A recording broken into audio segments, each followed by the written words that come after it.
আসসালামু আলাইকুম গাইস, কেমন আছেন? আশা করি ভালো আছেন। তো আমরা আজকে একটা মাজারে আইছি। তো এই মাজারের নাম শুনছি অনেক, লোহাকুর মাজার, গাজীপুর কোনাবাড়ি অবশিষ্ট আছে। তো আমরা এই মাজার আইছি দেখবার জন্য।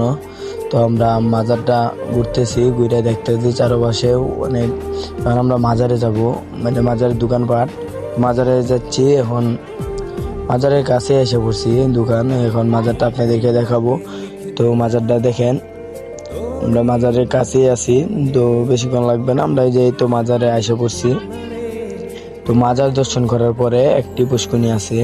তো আমরা এই ফাইনালি মাজারে চলে এসেছি, মাজার দর্শন করলাম। এখন একটা পুষ্করণী আছে, তো ওইটার মধ্যে গইবিয়া উঠছে। তো এই ঘোড়াটাও অনেক ঐতিহ্যবাহী জিনিস। তো এই ঘোড়ার মধ্যে অনেকে দান করে, এমন করে ছবি তুলে।